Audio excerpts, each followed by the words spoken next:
Morning, guys. Hope all y'all doing well. Y'all wanted to go into a little bit of a topic. And I wanted to talk about briefly what it's like being the goat. You know, the greatest of all time. I wouldn't know. I guess you got to ask Tom Brady. Oh. No. That's not what I mean. I'm talking about the Masonic Goat. What it's like being in that role.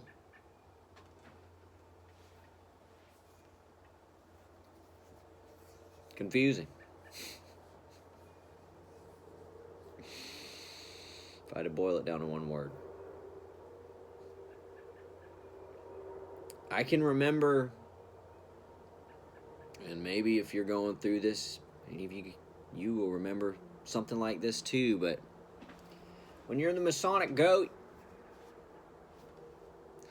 I equate it to being like the monkey in the middle. You're in a group, you're a part of a group, but you're not like everybody else that's in the group. Everybody's around you, pushing you around, back and forth. You're in the group, but you're not the same.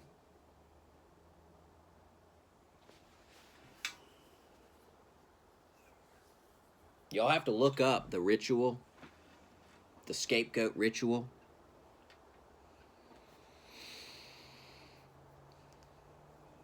But I can remember a couple of different times, weird conversations. It'd almost be like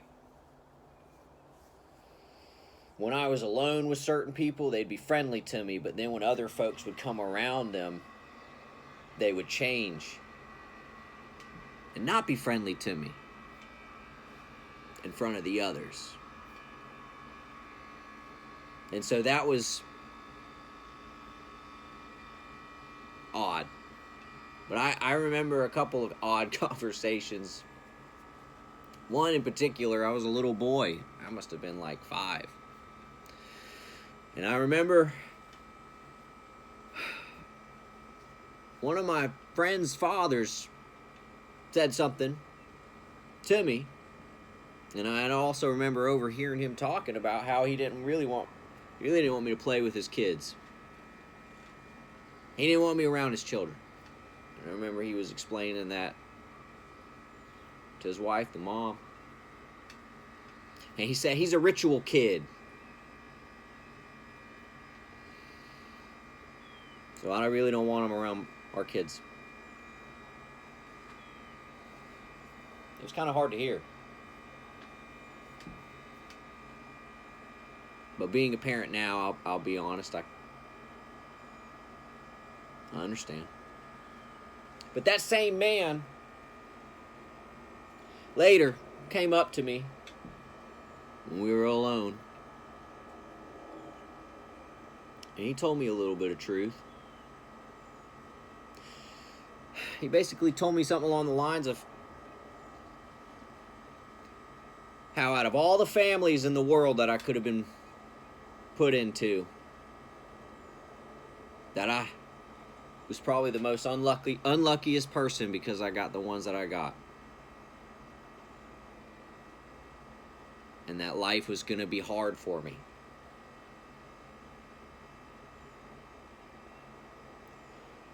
And he basically told me that I wasn't going to be able to play by the same rules. And that things were just going to be different for me. And I was just going to have to learn to live like that.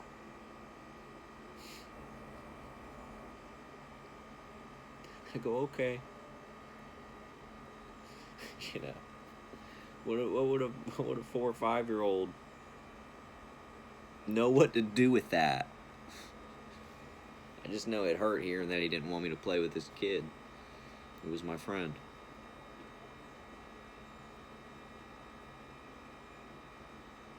So you'll have moments like that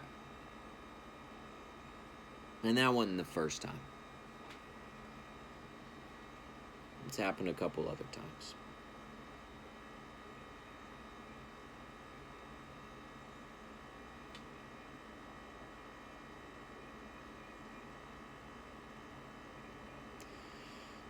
It'll kind of feel like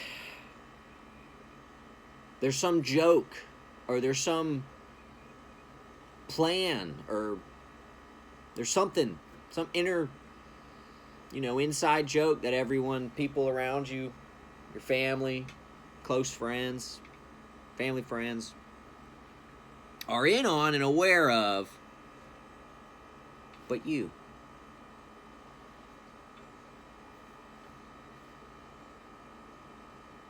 If you're a Masonic goat, you might find yourself feeling things like that. I can remember my cousin would play. We would play. And I already told you that, we were exposed to the Ascended Masters. And so my cousin goes, "I'm Cthulhu!" Ha ha! In our make-believe play. We were children at this time.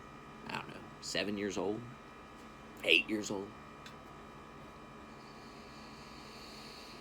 And I go, "Well, I'm Moria." He goes, No, you're not. Moria's not real. Cthulhu is, though." Runs off.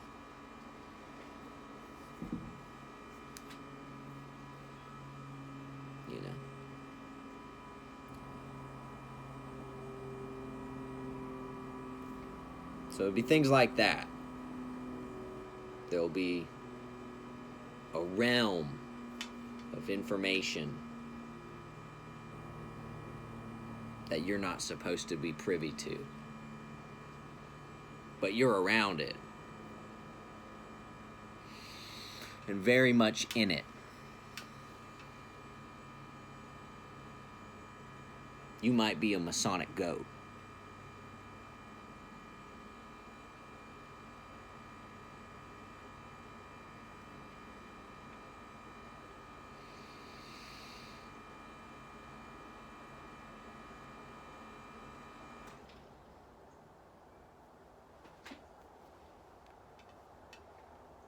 You might remember people telling you that you're the devil.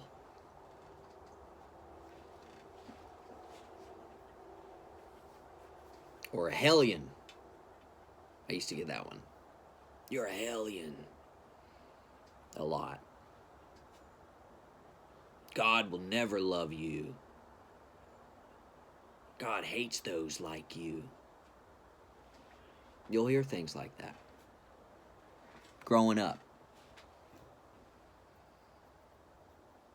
That somehow that there's something that you do that displeases God.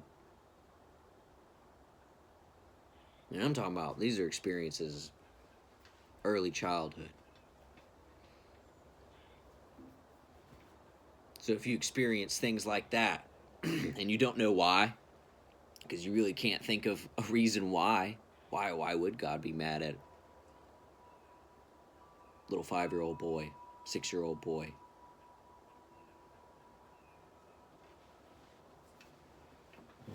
They do things like that. It goes back to the role of the goat. Their place.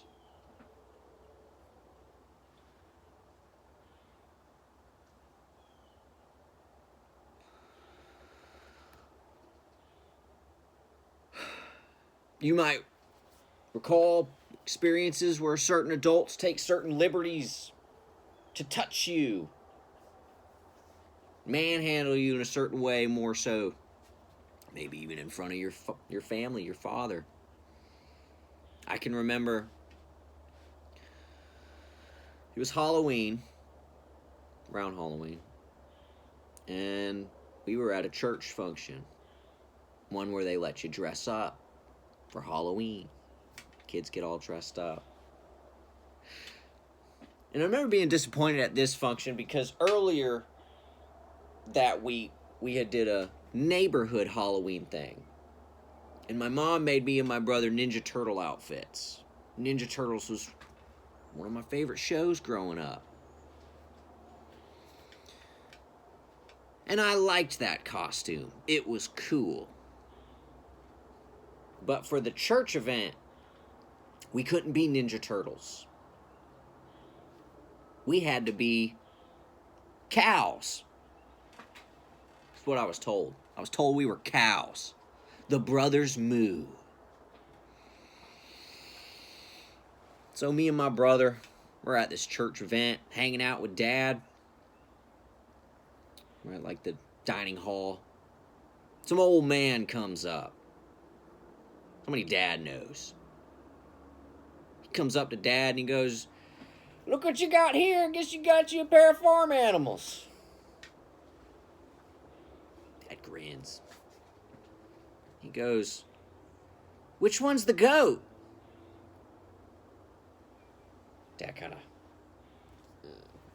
could tell he was a little uneasy with that. And as the man asked which one is the goat, he's pointing towards my little brother, who had to be 2, 3. He was young, very young. So maybe he was hoping he was, He goes, "Him?" Dad goes, "No." He goes, "Oh!" He points his finger to me. "Him!" Dad confirms it.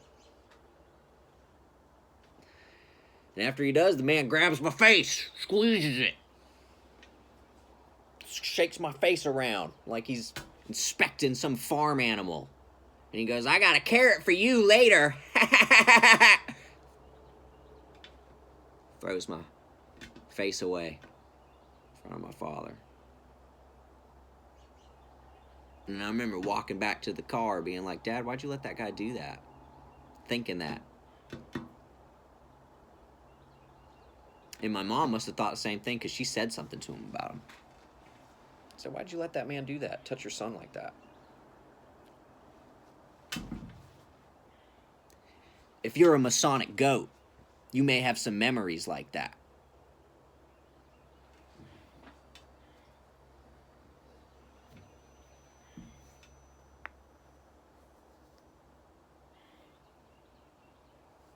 You might catch on and pick up on certain cues and subtleties.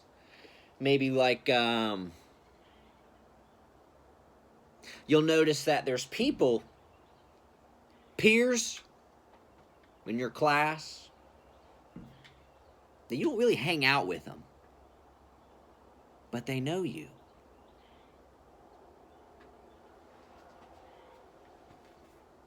You'll catch that in some of the things they say, the way they act.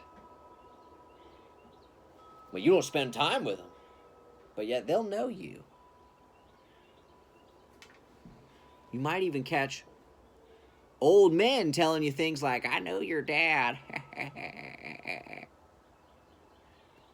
get that a lot too. I guess you don't have to be a goat to get that, but... So guys, these are some things that you might notice if you're the Masonic Goat.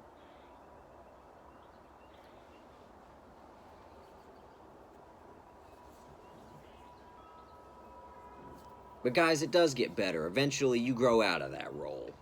And if you fight hard enough and you don't give them what you want, you break free.